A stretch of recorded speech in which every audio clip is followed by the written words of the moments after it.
Bismillahirrahmanirrahim. Assalamualaikum warahmatullahi wabarakatuh. Perkenalkan, nama saya Muhammad Biagi Handana dengan NIM 23500811133. Di sini saya akan menjelaskan tentang 3 algoritma penjadwalan. Di sini juga saya disuruh membuat tugas membuat 3 soal 3 algoritma penjadwalan dan 2 soal tentang anomali Bloody. Nah, yang pertama ini saya akan membahas tentang 3 soal algoritma penjadwalan. Nah, soal yang pertama itu bandingkan algoritma FCFS, SJF, dan round robin berdasarkan rata-rata waktu tunggu mana yang lebih efisien. Nah, di sini saya punya data. Nah, datanya itu di sini arrival time-nya itu P1 0 ms, P2 2 ms, P3-nya 4 ms, dan burst time-nya P1 6 ms, P2 4 ms, P3 8 ms. Nah, di sini kan kita mencari nilai waktu yang lebih efisien. Waktu tunggu yang lebih efisien. Nah, jadi di sini perhitungan FCFS itu, nah kita di sini punya complication time P1 6 ms, P2 10 ms, P3 18 ms. Nah, untuk mencari waktu tunggu atau TAT atau waiting time, di sini kita nyari dulu TAT-nya. Di mana cara mencari TAT-nya itu yaitu kita di complication time dikurangi arrival time. Jadi di sini kita sudah mempunyai nilai complication dan nilai arrival. Nah, nilai complication ini dikurangi arrival time. Jadi P1 complication time dikurangi P1 arrival time. Nah, jadi di sini P1 6 dikurangi 0 sama dengan 6, P2 10 dikurangi 2 sama dengan 8, P3 18 dikurangi 4 sama dengan 14. Nah, setelah ketemu TAT-nya atau round time-nya, kita hitung atau kita cari waiting time-nya. Nah, di mana mencari waiting time-nya ini hasil dari TAT ini dikurangi dengan burst time. Nah, lalu di sini kita dikurangi 6 dikurang 6 sama dengan 0, 8 dikurangi 4 sama dengan 4, lalu 14 dikurangi 8 sama dengan 6. Nah, 0, 4 sama 6 ini adalah hasil waiting time-nya. Hasil waiting time-nya setiap prosesnya. Lalu abis ini kita cari rata-rata nilai prosesnya. Prosesnya ini itu 0 tambah 4 tambah 6. Nah, ini untuk nilai-nilai setiap proses. Nah, dibagi 3. 3 itu dari mana? Dari ada berapa proses yang terjadi. Nah, di sini prosesnya itu terjadi 3, P1, P2, P3. Nah, 0 tambah 4 tambah 6 dikurangi 3, dibagi 3 sama dengan 10/3. Atau kita bagi lagi jadi 3,3 milisecond untuk FCFS. Nah, selanjutnya untuk perhitungan SJF sama kayak FCFS, dimana yang pertama juga kita menghitung TAT-nya, yaitu complication time dikurangi burst time dulu. Nah, hasilnya sama sih kayak FCFS, namun di sini ada yang berbeda pada bagian hasilnya sama dan hasilnya itu 3,33 milisecond. Nah, di sini kita mencari perhitungan round robin dengan kuantum 2ms. Nah, di sini tuh round robin tuh jadi, nah di sini kita akan membahas round robin, perhitungan tentang round robin. Jadi kita mempunyai complication time-nya yaitu P1 14 milisecond, P2 10 milisecond, dan P3 18 milisecond. Kita di sini mencari TAT-nya dulu, yaitu 14 dikurangi dikurangi arrival time. 14 dikurangi dikurangi 0 sama dengan 14, 10 dikurangi 2 sama dengan 8, 18 dikurangi 4 sama dengan 14. Nah, habis itu kita cari waiting time-nya. Hasil waiting time-nya itu yaitu hasil TAT dikurangi burst time. Jadi 14 dikurangi 6 sama dengan 8, 8 dikurang 4 sama dengan 4, 14 dikurang 8 sama dengan 6. Jadi untuk nilai rata-ratanya itu yaitu 8, 4, dan 6. Itu dijumlahkan, ditambahkan, lalu dibagi dengan 3. Jadi hasilnya 18/3 atau kita bagi lagi menjadi sama dengan 6 milisecond. Kenapa complication time-nya beda?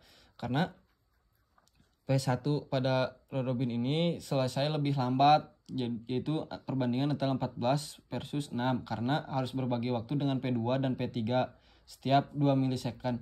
Nah, sementara itu P2 selesai pada waktu yang sama 10 milisecond karena burst time-nya relatif singkat dan tidak terlalu terpengaruh sama time kuantum, dan P3-nya itu selesai pada waktu yang sama 18 milisecond. Nah, yang soal selanjutnya di mana algoritma FCFS dan SJF ini memiliki average waiting time terkecil sehingga lebih efisien waktu menggunakannya dibanding round robin. Tapi penting juga kalau efisiensi algoritma dapat bervariasi tergantung pada karakteristik proses yang dijadwalkan. Kayak gitu.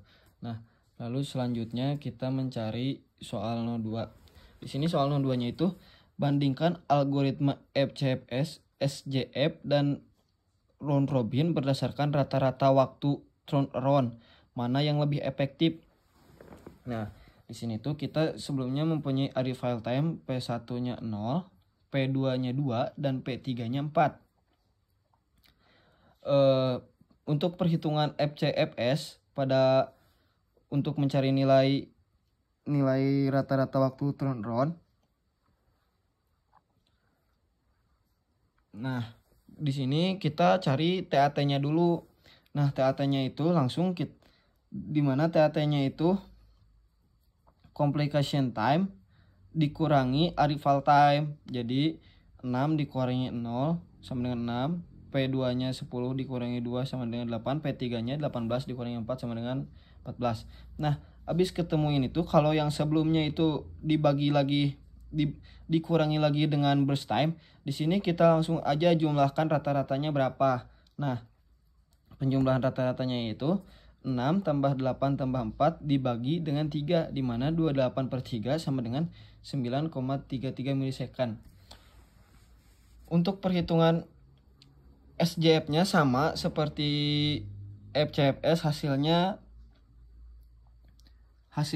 9,33 milisecond. Tapi pada perhitungan round robinnya berbeda, di mana complication time-nya itu P1-nya 14, P2-nya 10, dan P3-nya 18, dan nilai arrival time-nya itu sama, P1-nya 0, P2-nya 2, P3-nya 4, di mana kita mencari turnaround time-nya yaitu P1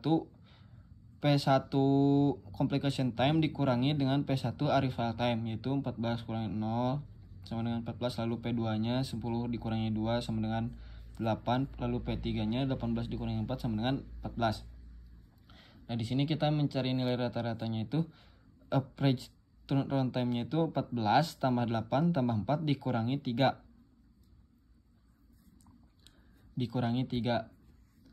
Lalu hasilnya itu yaitu 36 dibagi 3 sama dengan 12 milisecond. Nah, jadi hasilnya itu FCFS dan SJF nilainya sama 9,33 milisecond, dan round robin 12 milisecond lebih efisien FCFS dan SJF. Tapi balik lagi tergantung kebutuhan lagi mana yang lebih baik digunakan. Nah, lalu untuk soal nomor 3, mengapa algoritma round robin sering digunakan dalam sistem time sharing meskipun tidak selalu memiliki waktu tunggu atau turnaround terbaik seperti kayak FCFS dan SJF. Nah, karena round robin ini digunakan untuk perbaikan untuk memberikan keadilan dalam alokasi CPU, di mana setiap proses ini mendapatkan jatah waktu atau CPU time kuantum secara bergilir, sehingga tidak ada proses yang nunggu terlalu lama sebelum dieksekusi. Ini meningkatkan responsivitas sistem. Sistem menginput average waiting time dan average turnaround time yang mungkin tidak optimal. Nah, lalu di sini mencari soal tentang anomali. Di sini saya disuruh membuat 2 soal tentang anomali Bloody. Ya, soal yang pertama itu, apa itu anomali Bloody dan jelaskan fenomena ini dan dengan contoh. Nah, anomali Bloody ini yaitu fenomena dalam algoritma penggantian halaman first in first out di mana jumlah page fault meningkat ketika jumlah frame memori bertambah. Nah, contohnya jika frame ini ditambah dari 3 menjadi 4, jumlah page fault justru akan bertambah. Hal ini terjadi karena halaman yang baru saja dikeluarkan dari memori mungkin dibutuhkan kembali, balik lagi. Nah, lalu soal yang kedua, mengapa anomali Bloody terjadi pada algoritma first in first out tetapi tidak terjadi pada algoritma optimal? Nah, hal ini tuh terjadi karena anomali Bloody ini terjadi karena first in first out hanya mengganti halaman yang masuk paling awal tanpa mempertimbangkan apakah halaman tersebut akan kembali digunakan dalam waktu dekat. Sebaliknya, algoritma optimal mengganti halaman yang tidak akan digunakan dalam jangka waktu paling lama sehingga dapat menghindari anomali ini. Mungkin cukup sekian penjelasan dari saya mengenai 5 soal